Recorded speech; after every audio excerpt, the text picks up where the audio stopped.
What do you do? What do you do?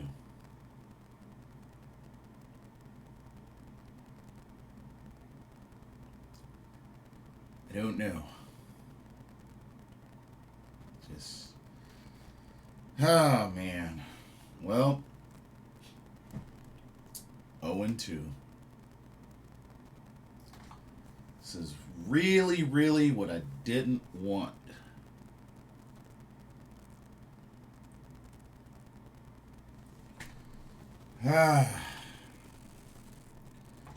So, despite a pretty close comeback attempt, Carolina Panthers come up short and lose their second straight game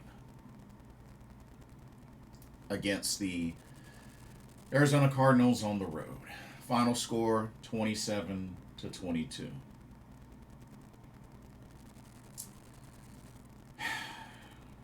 But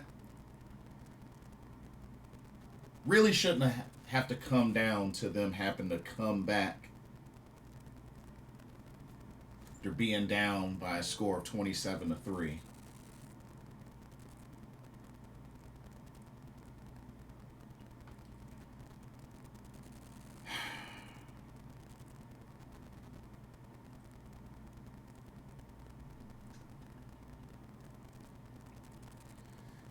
I just, let's keep it real, y'all. Let's keep it real.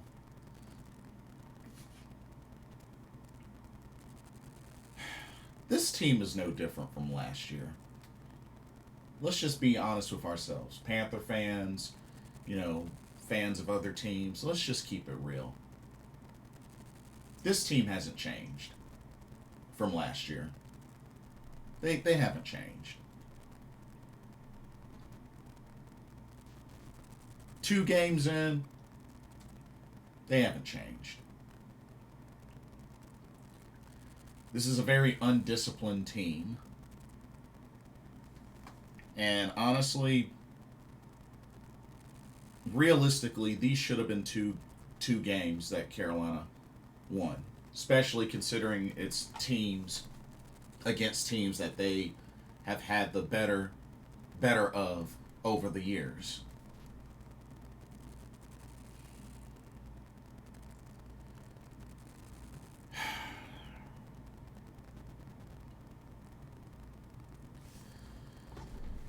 Uh, we'll just go over some stats.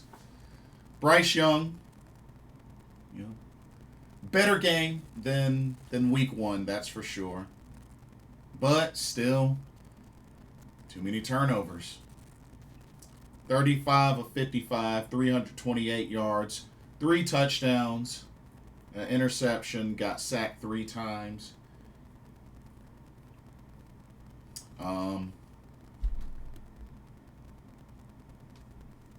Then, of course, you had the fumbles.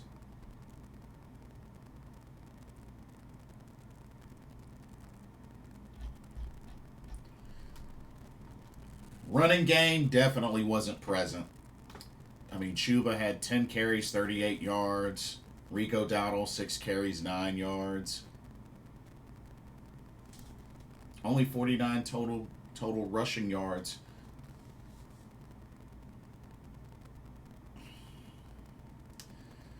But shout out to Tedero McMillan, and only his second regular season game. 6 catches, 100 yards. So he hit 100 yards, so good for him. Jatavion, 7 catches, 54 yards. Hunter Renfrow, 7 catches, 48 yards, 2 touchdowns. So Renfrow got on the board with the 2 touchdowns. Chuba Hubbard, 5 catches, 39 yards, had 1 of the touchdowns.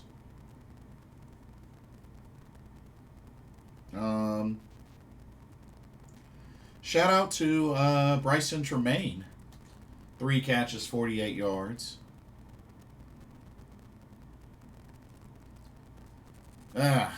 but just so much came together way too late.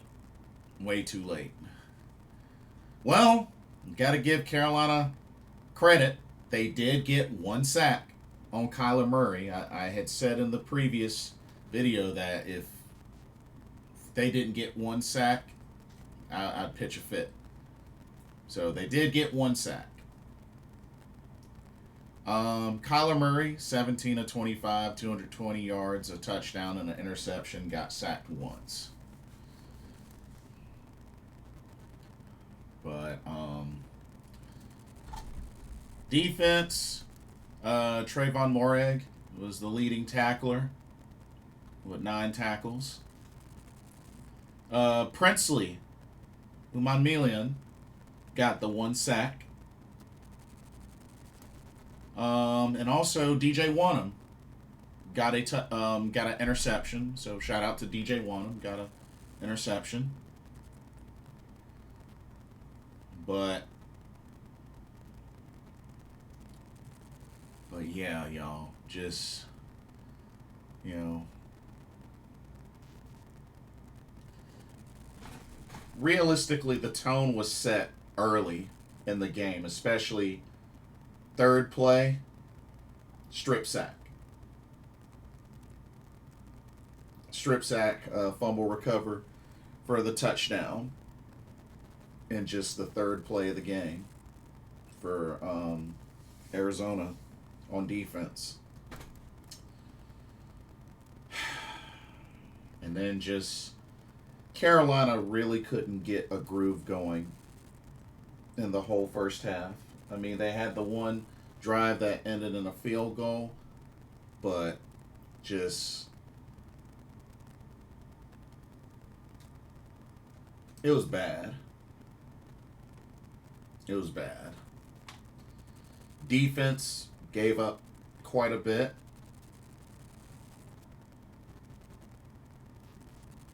Too many drives where the Cardinals were able to just walk down to the end zone. Like,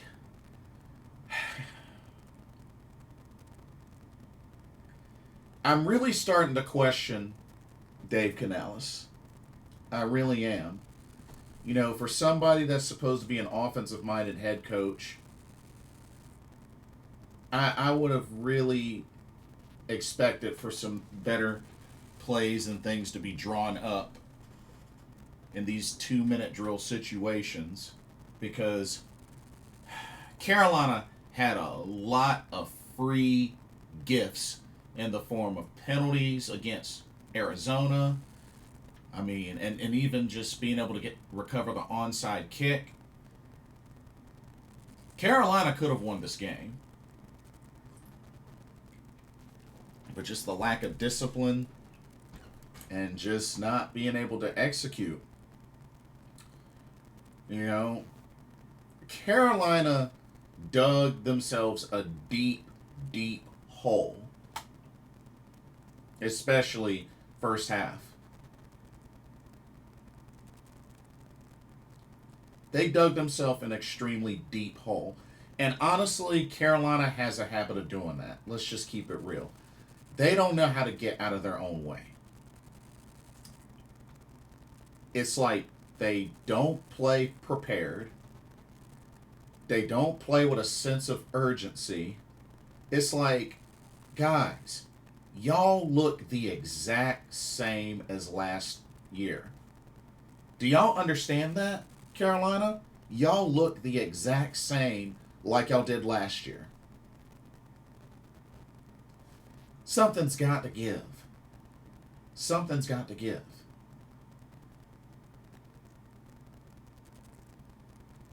I mean, I give Bryce, his props, on the late comeback attempt, but just it shouldn't have to come down to that.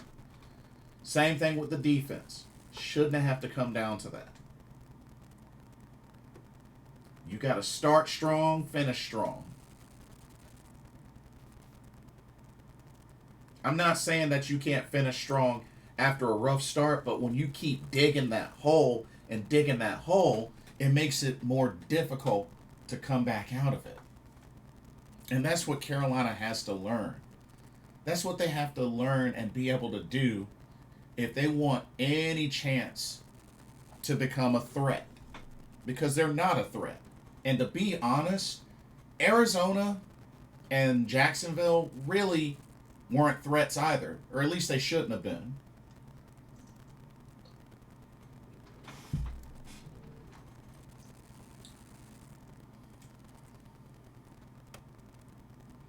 They shouldn't have been a threat. Carolina just, and I know Dave Canales said we got to go back to playing Panthers football. We got to go back to playing Panthers football. Do we? I don't know if you've been keeping up, but Panthers football hasn't been good for a number of years. So I'm not so sure the idea of we got to get back to playing Panthers football. I'm not so sure that's a good idea because for the last couple of years, Panthers football hasn't been good. It hasn't been good, especially not since 2017.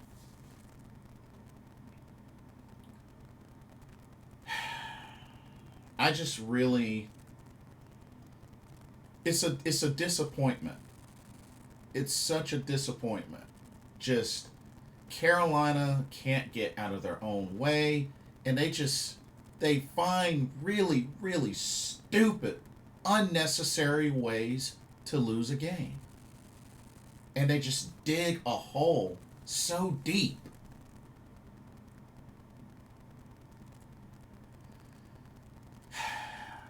It's like they're not even prepared.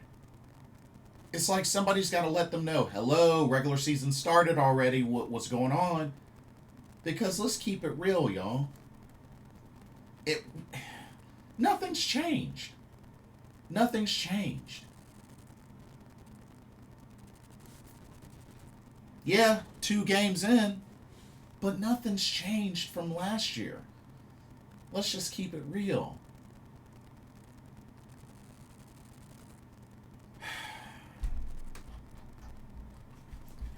And looking at team stats, Panthers had 26 first downs. Cardinals had 16.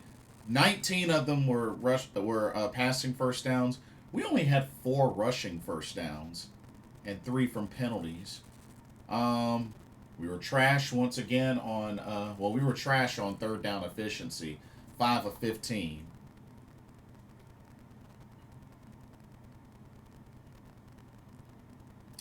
10 total drives. Arizona had 8. But the thing is, Carolina had the 2 turnovers, and like I said, it's hard to win games when you have turnovers. Carolina had 7 penalties, which is still a lot, but Arizona had 12. So, like I said, Carolina was given a lot of free gifts in the form of penalties against Arizona. But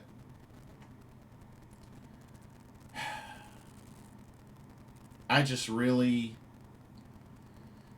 Carolina really needed that win. Carolina really needed this win. And now they're 0-2 and they're about to go in and open up their first home game, week 3 against Atlanta.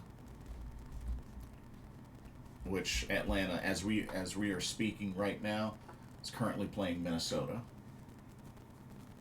But like,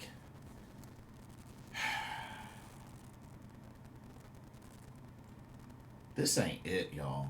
This really ain't it. And just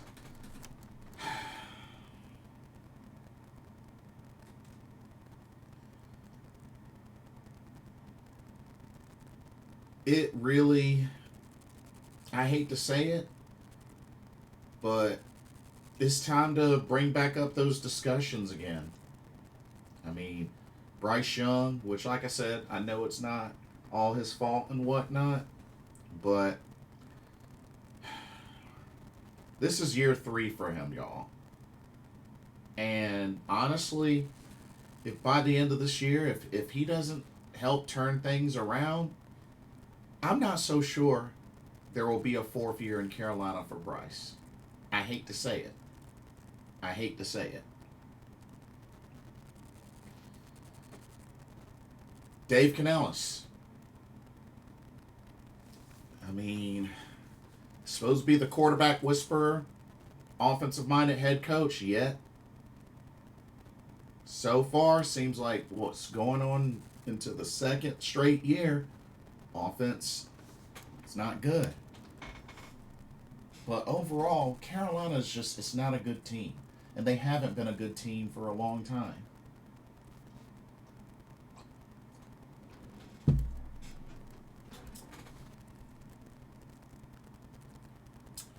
At some point, some decisions are going to have to be made. Some changes. Because to start off like this, 0-2, which same thing happened last season, not to mention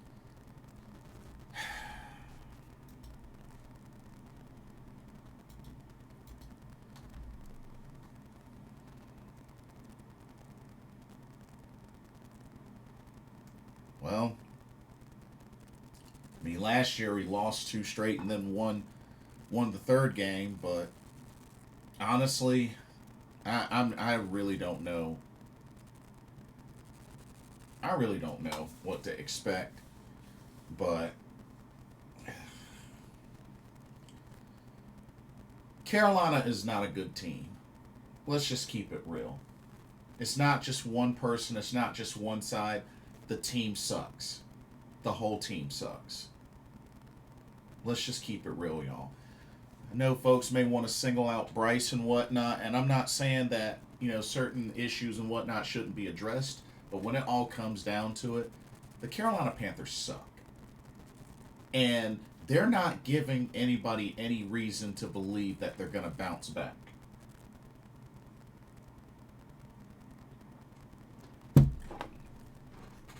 Avero Ajaro. So far, he's not given any sort of good reasons why he should keep his job as defensive coordinator. Bryce Young. He hasn't really been given any sort of reasons why he should be our franchise quarterback. Dave Canales. Is he really meant to be a head coach? I don't know.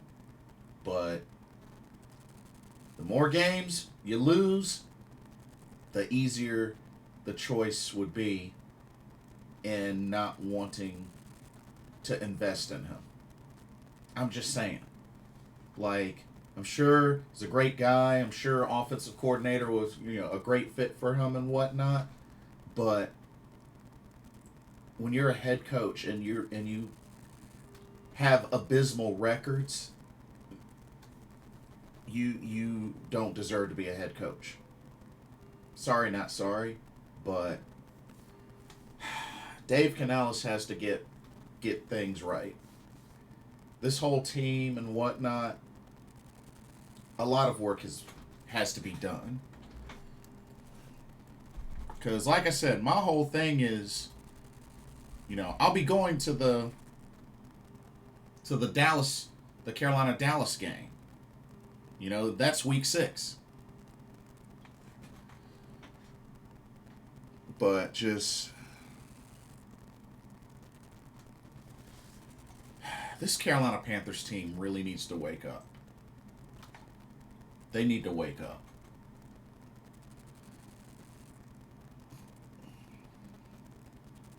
And now next Sunday they open up at home against Atlanta. And honestly, they're not giving me a reason to believe that they're going to win this game, to be honest with you. They're really not giving me any reasons to believe that they're going to get right and win this game at home against Atlanta. I don't see it.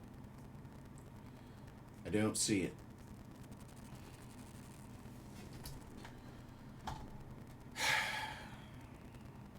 This team really desperately needs to play with a sense of urgency.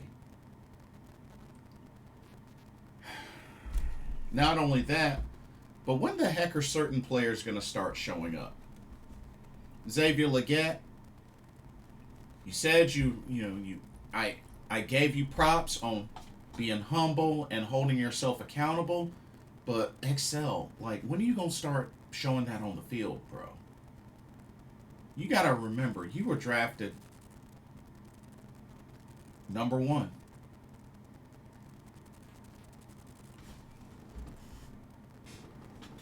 And don't get me wrong, I'm not taking anything away from other players that have been drafted lower. Because at the end of the day, if you've been drafted, doesn't matter if it was in round 1 or round 7, if you've been drafted into the NFL, you're going to be expected to be able to play at the NFL level. You know, there's too many folks out there that are like, oh, well, he's a 4th round, 5th round pick. Of course he's not going to be that great. No. If you get drafted, if you get the opportunity to play in the NFL, then you should be expected to be able to play on the NFL level, regardless of what round you get drafted in.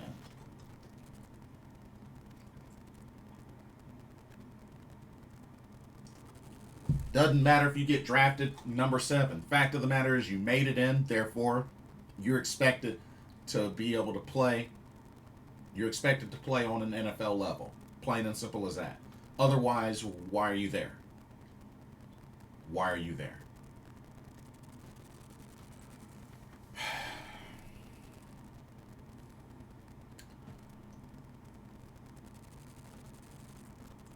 But Dave Canales, you know, if he's going to be the main one calling plays, he's going to have to figure something out. It's going to have to figure something out. This team has to be able to stay locked in, keep the momentum going, play defense, and just not allow opportunities for the opponents to take advantage. Because, like I said, Carolina has a habit of digging themselves deep holes, especially at the beginning of the game, and this was no different.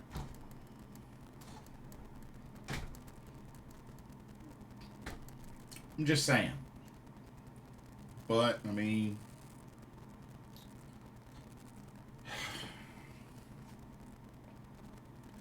that's really all I have. That's really all I have. But yeah, last ditch effort came up short.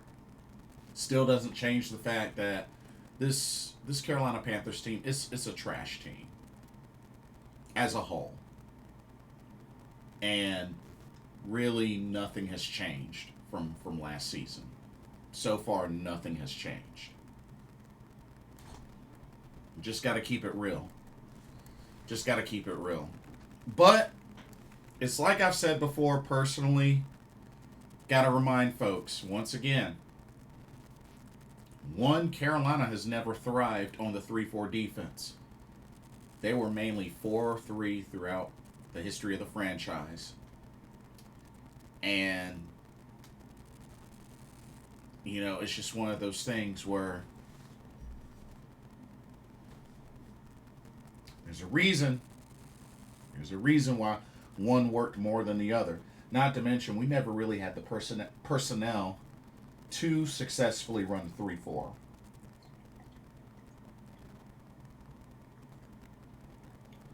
And secondly, I'll say this again. This doesn't work out with Dave Canales. I don't want the next coach to be a offensive-minded head coach. It hasn't worked for Carolina. Didn't work with Frank Reich. And now there's a chance it may not even work with Dave Canales. But the fact of the matter is Carolina has thrived much more with a defensive-minded head coach. Like I said, just ask Dom Capers, John Fox, Ron Rivera. I'm just saying. I'm just saying. But once again, Carolina Panthers fall short, drop to 0-2. First 2 games of the season on the road. They lose to the Arizona Cardinals. Final score 27-22. It's going to be a long season. That's all I can say. But yep, I'm out. I'm about to go pass out. So, my name's Blitzball Champ Jason Ingram. I'll see you all in the next video or live stream.